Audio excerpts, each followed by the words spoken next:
J'ai suivi comme tout le monde ces derniers jours là, la guerre entre les Palestiniens et les Israéliens.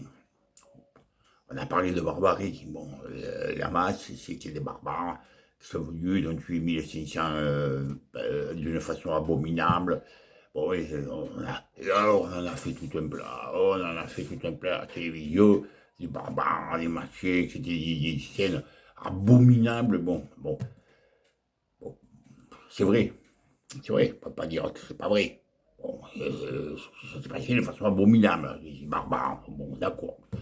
Bon, mais les Israéliens, c'est pareil, hein, c'est la même musique. Hein. Bon, si on doit parler de barbarie, il faut aussi parler de la barbarie des Israéliens. Hein. Bon, voilà. Bon. Mais avec tout ça, quand on parle de barbarie, il faut savoir un peu quand on parle, il faut avoir aussi un petit peu en mémoire ce que nous on a fait dans notre vie. Hein. Bon. Moi j'ai fait la guerre d'Algérie parce que c'était l'époque où c'était la guerre d'Algérie. Vous voyez. Et à cette époque-là, en France, les Français, nous, hein, qu'on regarde la paille qui est dans le voisin, mais qu'on ne regarde pas la poutre qui est dans la nôtre. Qu'est-ce qu'on a fait, nous, là-bas? La barbarie, je l'ai connue presque au quotidien, moi. Hein, pendant 2 ans que je suis resté là-bas. Barbarie, c'était tous les jours que je voyais de la barbarie, pratiquement. Faite par les Français, pas par les Algériens, par les Français. Les Algériens, c'était pas des tendres non plus, mais nous, par les Français, putain, c'était 50 000. Mais tous les jours, je voyais de la barbarie, moi, pratiquement. Je peux vous donner quelques exemples de barbarie. D'abord, premièrement, ce que je veux dire pour la barbarie, il y a peut-être un homme sur 100 qui est barbare comme vous direz Fourniret ou Émile Louis, là, qui tuait les gens. Bon, c'est des barbares, ça, voilà. Il y a peut-être un sur 100, ou je ne sais pas combien il peut y avoir le pourcentage de gens qui disent barbare. Mais barbare, on le devient. On n'est pas barbare, on le devient barbare. Alors moi, je vais vous citer quelques exemples de barbarie, moi, là-bas. Bon, quand j'étais en Algérie. Au passage, comme ça, juste vite, vite fait, bien fait. Voilà, un jour, je vous dis deux petits exemples, hein, parce qu'il y en a tellement eu que je ne peux même pas vous parler de tous, parce qu'il y en aurait trop. Bon. Alors un jour, on était en opération, on était allé voir une ferme qui avait brûlé. On arrive là, et il y avait avec nous un pied noir qui s'était mis dans l'armée pour faire l'interprète. Ouais, on ne le connaissait pas, je ne le connaissais pas, ce gars-là, il était là. Et on arrive dans cette ferme, et le fermier était mort, il avait été tué, la ferme a été un peu brûlée, et il ne restait plus personne dans la ferme. Il y avait juste un petit garçon, là, un jeune de 14 ans, 13 ou 14 ans, un petit arabe là, qui était tout penaud, il ne savait plus ce qu'il devait faire, parce que le pauvre, il était paumé là-dedans, il ne savait pas, lui. Bon, oui, il ne savait pas ce qui se passait, là, il était complètement paumé, ce petit garçon. Et alors, comme c'était le seul, il y a ce pied noir là qui nous faisait l'interprète là, il dit mais laissez-moi faire, moi je vais l'interroger moi. Bon, il prend ce gamin, il commençait à lui parler en arabe. Et le gamin, je comprenais qu'il disait qu'il savait rien. Il disait pas que j'étais là, moi, on comprenait qu'il savait rien du tout. Et puis il savait rien du tout, hein, finalement. Bon. Alors vous savez ce qu'il a fait, ce type-là? Il a pris une pierre, une grosse pierre, il a commencé à le tabasser à coups de pierre. Et il l'a tué, à coups de pierre. Devant nos yeux, là. Toute l'armée, on était là. Et moi, j'étais à côté d'un colonel, il s'appelle le colonel Blanc, je me rappelle le nom. Je me suis tourné, je l'ai regardé bien dans les yeux, j'ai dit, oh, faites rien, vous allez assassiner ce gamin qui n'est pour rien, là. Il m'a regardé, mais c'était un type des Pyrénées, il m'a dit, j'aurais mieux fait de faire comme mon frère un paysan, il m'a dit. Alors, je ne peux rien dire, parce que là, il fallait rien dire aussi, attention, il ne fallait pas trop se mouiller non plus. Hein, bon.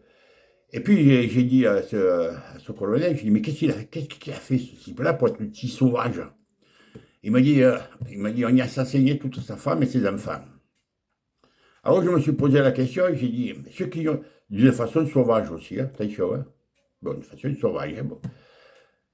Alors je me suis posé la question et j'ai dit, ce type-là, il dit, mais ça c'est pas méchant, mais comment il s'est trouvé qu'on y a assassiné sa femme et ses enfants de façon sauvage? Il est devenu une sauvage à lui aussi. C'est devenu une sauvage. Et après, en réfléchissant, je me suis dit, mais les types, les Arabes, là, qui sont venus assassiner sa femme et ses enfants, qu'est-ce qu'on leur a fait à eux pour arriver à devenir sauvages comme ça aussi? Parce que la haine engendre la haine, il ne faut pas l'oublier. les gens, ils ne sont pas sauvages au départ, mais après, ils finissent par le sauvage, de devenir sauvages, parce que tellement qu'ils subissent des humiliations, des contraintes, des assassinats, tout ce que vous voulez. Voyez?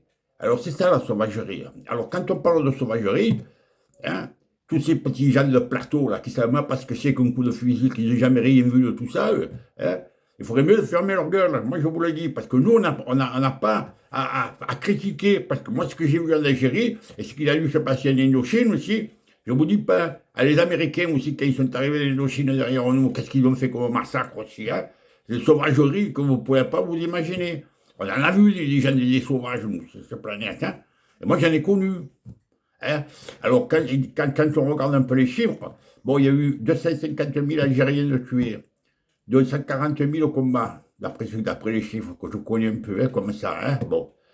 Et donc, il y a eu 110 000 personnes qui ne sont pas mortes ni au combat, mais qui ont été assassinées, ni plus ni moins, torturées. Moi, j'ai vu la torture tous les jours, je voyais la torture. La gégène, vous avez entendu parler de la gégène, vous savez ce que c'est la gégène?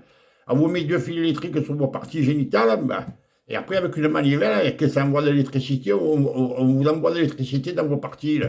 Hein, les types plus durs, là, ils n'en peuvent plus, ils sont décomposés, ils sont complètement bien, mais il y en a qui en crèvent, même, avec la gégène. Bon.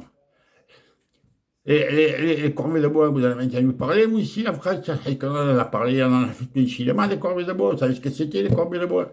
Bon, quand des fois il y avait des Arabes qui arrachaient un ou deux ou trois ou quatre pieds de vigne, on prenait trois ou quatre prisonniers, on les flinguait comme ça, chacun aurait un pied de vigne. Ça pour les passer dans la barbarie, ou pour un pied de vigne que vous tuez un type, comme ça, sans croire.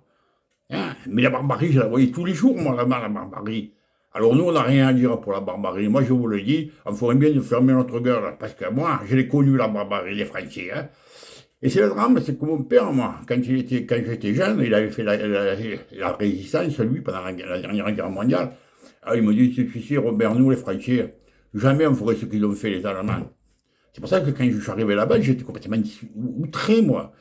Moi, je me disais, je croyais que le Français, c'était un chevalier, que c'était quelqu'un de digne, qui n'était pas capable de faire des massacres. On a fait des massacres, nous, là-bas. Qu'est-ce qu'on a à dire maintenant, nous? Qu'est-ce qu'on a à se reprocher? Moi, ça m'a coûté cher, ça, hein, parce que moi, je leur disais, on fait comme les nazis, avec les officiers qui venaient d'Indochine.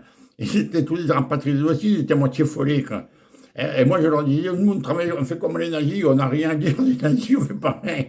Ils m'ont mouru, ils voulaient me tuer. Je ne suis pas mort, je ne sais pas pourquoi. Ils ne m'ont pas assassiné. Enfin bon, voilà. Alors voilà ce que je voulais vous dire sur la barbarie. Hein. On ferait mieux de fermer notre gueule parce que nous, on a fait pareil en Algérie, on a fait pareil en Indochine, hein.